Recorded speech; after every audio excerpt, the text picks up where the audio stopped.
It is the Sports Fix here on Flow FM, and a time now to catch up with a gentleman who was just battling the spicy cough at the moment, but thankfully I don't think the Rona can get transmitted down the phone line.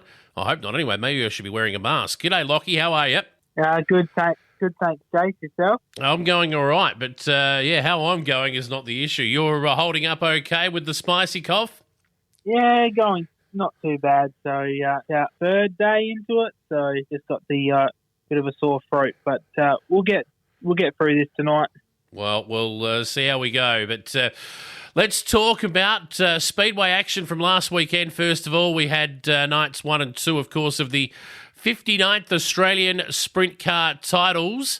And who's got the A1? Well, let's have a look at the results from night 1 first, and then we'll give you the new holder of the A1. There's a bit of a giveaway straight away, but how did night 1 go? Yeah, night 1 was obviously just the A-main was just a prelim to the second night. So that's Luke Oldfield gets the checkered flag there from Jamie Veal and Jock Goodyear. Right, okay. So Jamie Veal, of course, he was the holder of the A1. There's another clue for what we're about to tell you. But so in a good spot, second. And Luke Oldfield, of course, that's a name we know quite well. So they then had to back up for the Sunday session, night 2, and this is where it was all decided, right? Yes, that's right.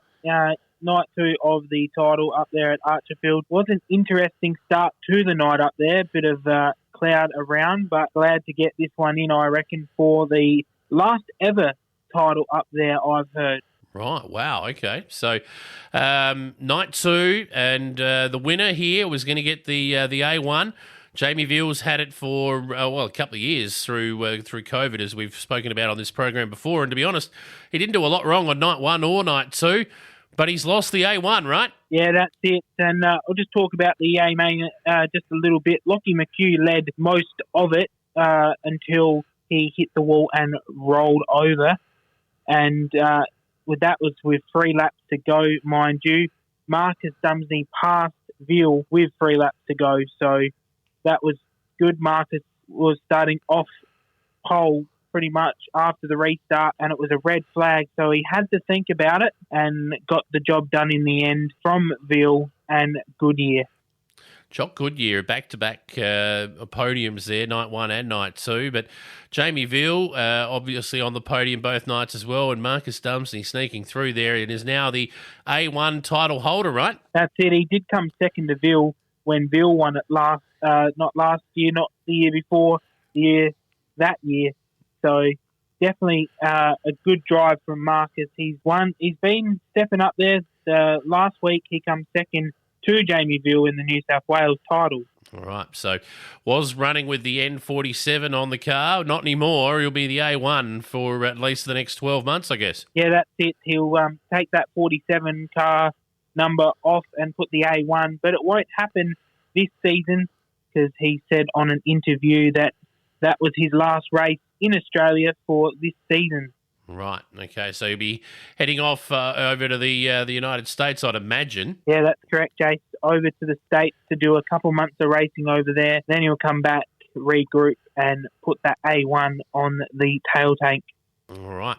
So let's have a look at what's to come, shall we? There is still some racing to come. And this weekend coming up, round 15 of the East Coast Logistics Series at Archerfield, and there'll be quite the lineup of gun drivers getting around there. Yeah, only just a few nominated, Jace. Not too many, obviously, due to a lot of teams obviously getting close to the off-season. Not a lot of teams want to keep going. I've heard Jamie Veal is packing up and heading back down to Victoria. He's done for the season. Obviously, Marcus Dumsney, he's done for the season. But it'll just be some local drivers in this one. All right.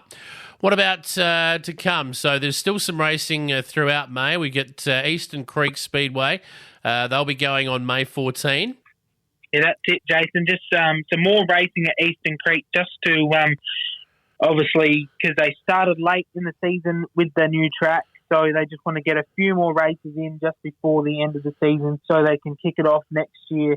And that, I think they've got 1, 2, 3 meetings left there at Eastern Creek. So it should be good. All sprint car meetings as well. So lovely to get myself there, but not at this stage. All right, so we'll have a little bit more to talk about. Eastern Creek continuing on, but also May 28th, so what's that, 4 weeks' time, roughly, there'll be the Queensland Sprint Car titles at Archerfield again. Yes, and another state title up there in Queensland. We've had the New South Wales one just a couple of weeks ago, but this one, the Queensland title, so hopefully to see a couple of noms. I think Robbie Farr's holding it at the moment, so be good to see him in the nomination list, but nom's not out just yet for that. All right. And they'll be back at Archerfield the week after that as well for the grand final of that East Coast Logistics Series, and there might be a few that'll nominate for that have made the grand final. How does that work? They have the top 10 for that, is that right? Yeah, I'm not too sure how that series works, but I do know Lachie McHugh and Luke Oldfield are very close in the points for that series. So it'd be good to see who gets the chocolates in that one in the big grand final up there at Archerfield for their last meeting for the season. All right, so we'll have some racing throughout the next month or so to talk about here on the Sports Fix. Looking forward to it. Obviously, in the States, there'll be a few Aussies going round and round and round and round as well. I'm sure you'll be keeping tabs on that, Lachie. Yep, definitely. Just an update. There was some racing at Bristol during the week. So the big NASCAR track over there, they've put some dirt on it and they're gone World of Outlaw racing over there. J-Mac didn't quite do too well, so not good to see. All right, well, we'll keep tabs on those boys as well. Lachie, great chatting with you. Well, all the best for the remainder of the isolation period. Fingers crossed it doesn't get too bad, the old spicy cough, and you'll be right to join us again next week. Yeah, hopefully. Thanks, Jay.